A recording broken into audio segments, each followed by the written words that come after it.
À 61 ans, Jean-Guy Soumy arpente la mémoire de ce qui est pour lui une terre de migrants.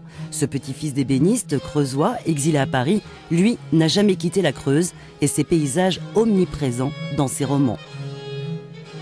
Dans tous mes romans, sauf un seul, on passe, on revient en Creuse, on repart, mais c'est un lieu de passage au fond, comme une sorte de pendule qui repasserait toujours par un point d'équilibre. Dans son dernier ouvrage, Aubusson, l'Écart et un village imaginaire situé sur le plateau de Millevaches détiennent les secrets du lourd passé d'une famille américaine. La Creuse, source de mystères liés à l'exil. Je pense que peut-être il y a un fond de mélancolie.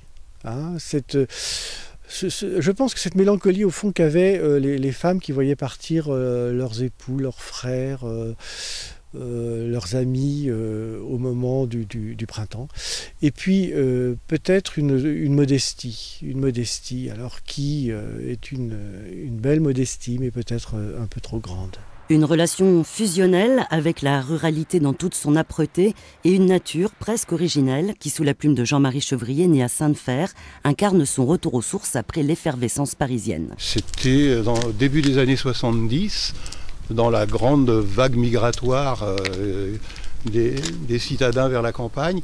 Je sais qu'il y avait une chanson de Neil Young qu'on chantait avec mon copain Philippe Léotard.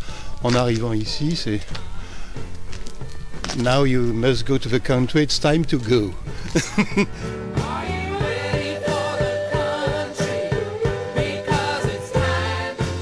Je crois que c'est une des choses qui me fascine le plus ici, c'est qu'il n'y ait personne, quoi.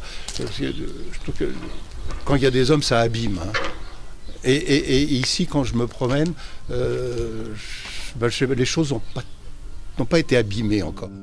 L'innocence de ces paysages offre un cocon à François Chandernagor qui éprouve le besoin de se cacher pour écrire dans cette maison située au nord du département depuis près de 30 ans. L'énarque et ancien conseiller d'État est ici en prise avec ses racines. C'est l'endroit où j'écris, si vous voulez. C'est l'endroit où je crée. Mais ce que je raconte, c'est pas toujours des histoires creusoises. Donc, dans mon œuvre, je dirais qu'il y a quelques romans qui se passent là, mais c'est pas la majorité. Mais pour ce qui est de l'écriture, tout, même ce qui se passe pas là, a été écrit ici. Ici, je me sens aussi en prise avec quelque chose d'éternel. Je trouve que là, je suis en prise avec l'âme de la Creuse, qui a quelque chose d'éternel, c'est-à-dire qu'on met ses pas dans les pas des anciens. Après tout, quand je regarde depuis ma maison le paysage, je pourrais ignorer que je vis au XXIe siècle.